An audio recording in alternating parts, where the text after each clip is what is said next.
Bonjour à tous et à toutes et bienvenue dans ce nouvel épisode du podcast Parlons des humains pour évoquer avec vous ces choses qui semblent impossibles aux yeux de certains alors qu'elles sont parfaitement réalisables. Et pour ce faire, je vais vous raconter l'histoire de Julie, alors qui n'est pas la même Julie que la dernière fois. Donc Julie, c'est quelqu'un qui a 35 ans, qui est célibataire, qui est gentillette, qui paye pas de mine au sens, elle aime pas se faire remarquer tout simplement, elle aime bien se fondre dans la masse. Et puis elle est serviable, voilà. C'est quelqu'un qu'on pourrait juger au premier abord de lambda, mais qui en fait a derrière un gros caractère. Et pourquoi je dis ça? C'est tout simplement parce que elle a la recette pour être heureuse, à savoir, elle sait qui elle sait ce qu'elle veut pas, ce qu'elle peut et ce qu'elle peut pas. Donc si ça vous intéresse, j'ai fait tout un épisode là-dessus. Il y a 2-3 épisodes, c'était une recette pour le bonheur. Voilà, si vous voulez une autre histoire là-dessus, vous pouvez aller tendre l'oreille de ce côté-là. Revenons à Julie. Donc Julie, c'est quelqu'un qui discerne bien les choses, le bon comme le mauvais. Ce qui fait que du coup, de temps en temps, quand elle tombe sur quelqu'un qui voit le mal partout, et à tort, elle n'hésite pas à le dire. Alors du coup, par ce genre de personne, elle se fait taxer d'optimiste et de vivant dans un monde de bisounours. Bon, elle s'en fout, elle sait ce qu'elle dit, puis elle appelle un chat un chat. Bon, voilà. Et puis, à contrario, quand elle tombe sur quelqu'un qui voit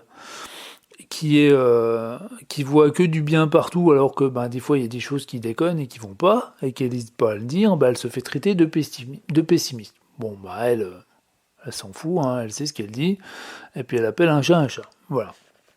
Et donc notre Julie internationale, elle avance tranquillement dans la vie comme ça, et il n'y a pas grand-chose qui l'ébranle.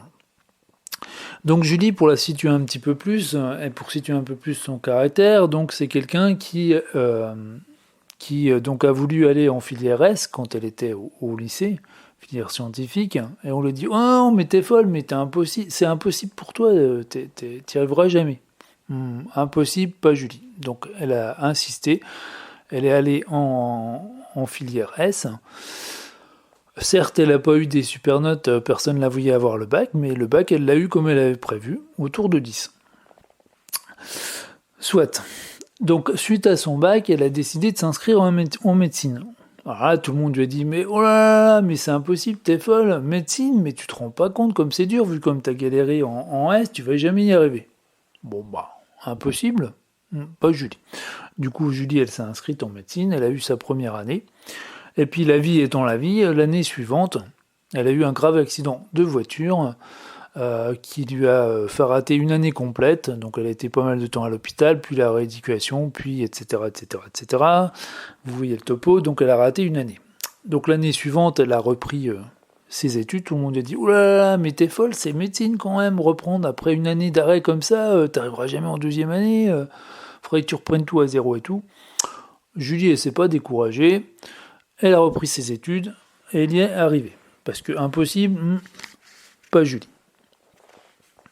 Alors durant ses études, et après donc cette année où elle trépignait de ne plus pouvoir marcher normalement, donc durant ses études, les années suivantes, elle s'est remise à la course à pied parce qu'elle en avait bien envie, et puis petit à petit, donc elle s'était trouvé une routine de courir une quinzaine de kilomètres par semaine.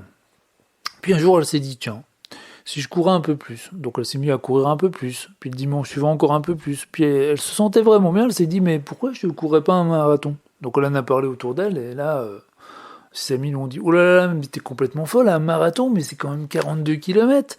Mais tu vas te tuer, c'est juste impossible. Impossible? Pas Julie. Julie, elle a couru son marathon, en s'entraînant évidemment. Elle l'a couru, elle l'a terminé, ce qui est déjà un exploit en soi. Et puis, c'est très bien comme ça, quoi. Julie, toujours durant ses années de médecine en parallèle, donc elle a voulu apprendre le japonais. Alors on a parlé autour d'elle. Ses amis lui ont dit aussi, oulala, mais tu vas trop te charger, c'est impossible, puis c'est compliqué quand même. Impossible, pas Julie. Elle a suivi ses cours de japonais, elle a passé ses examens de japonais. Elle a eu son petit diplôme de japonais, elle est contente. Voilà.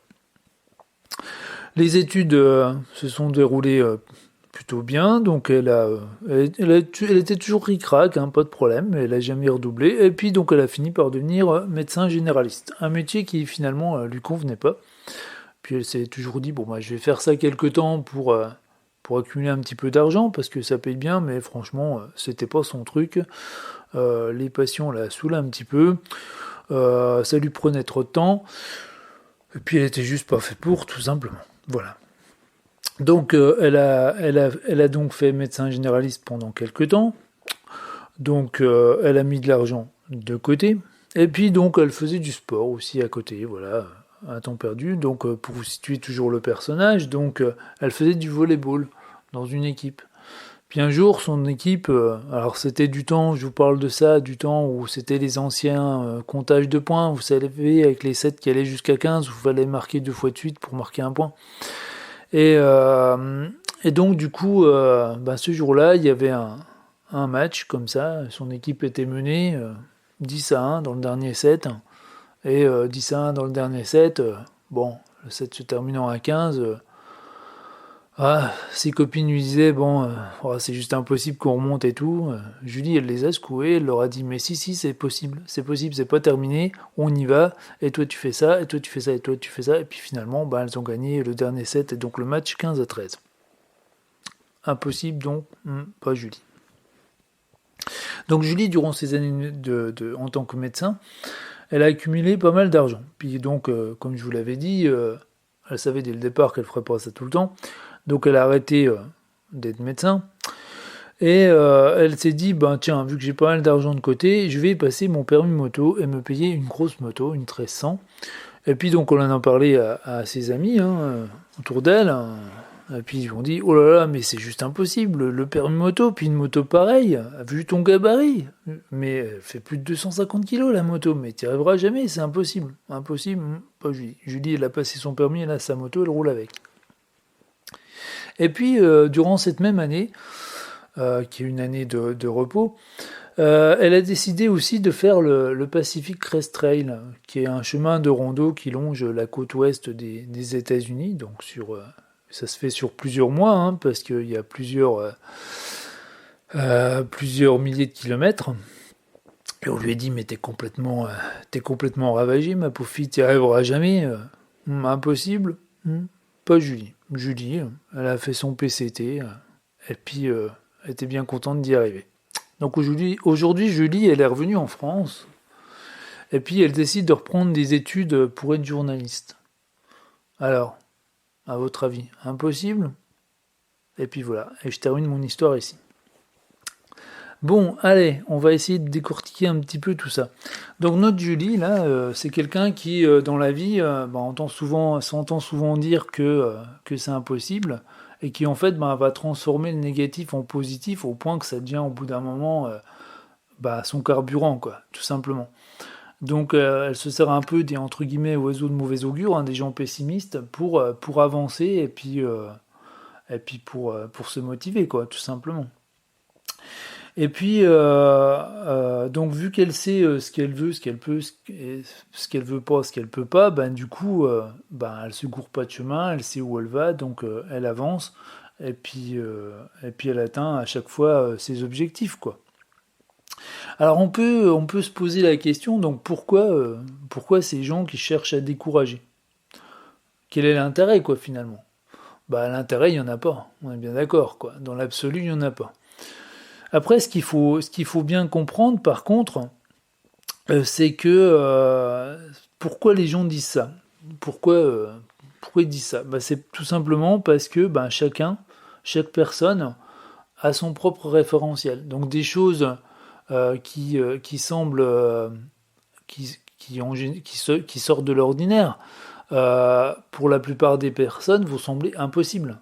Voilà.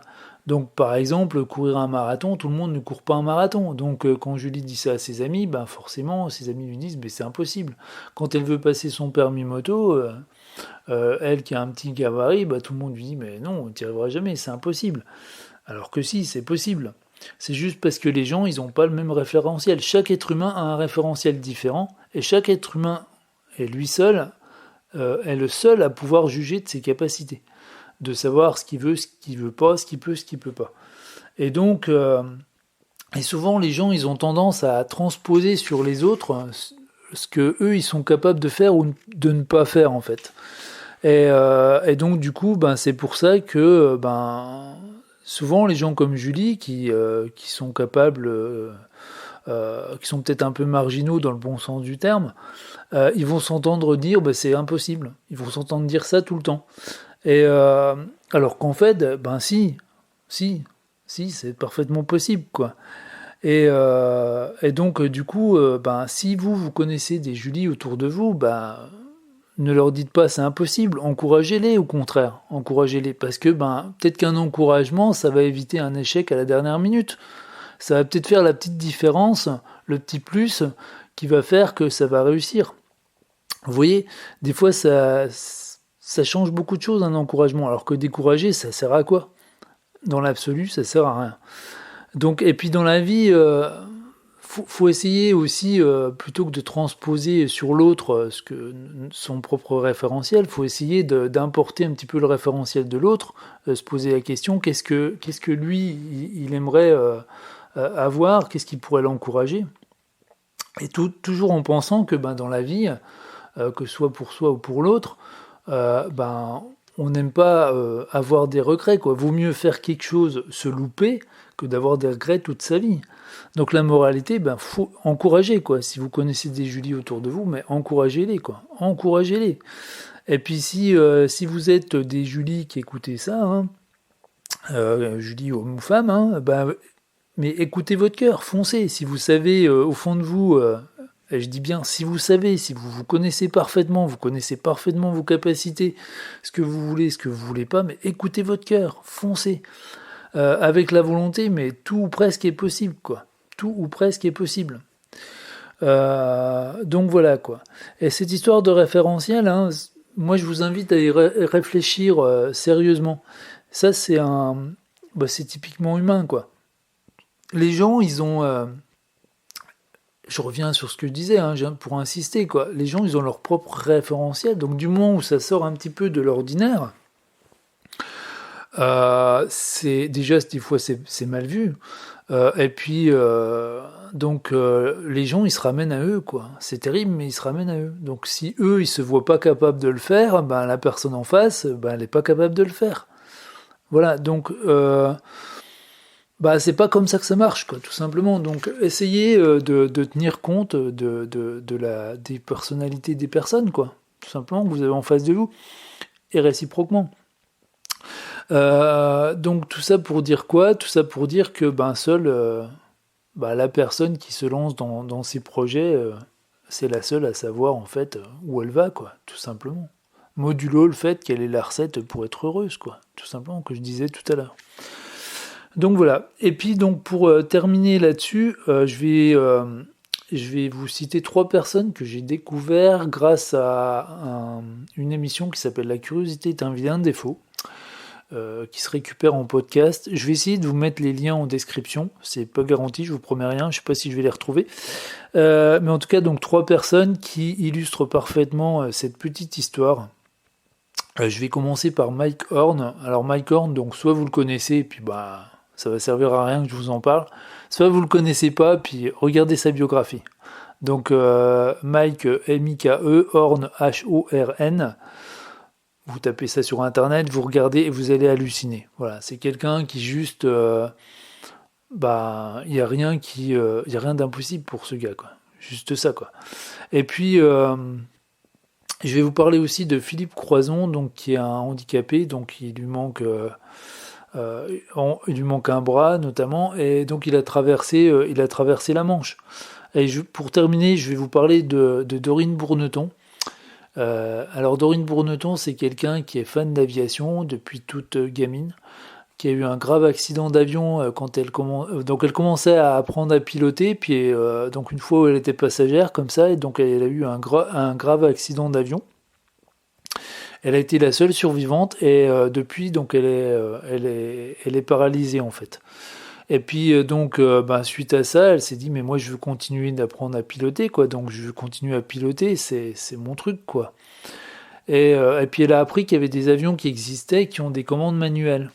Et donc du coup, elle s'est renseignée, etc. Elle a fini par pouvoir en piloter, à faire même des missions de sécurité civile, si je dis pas de bêtises.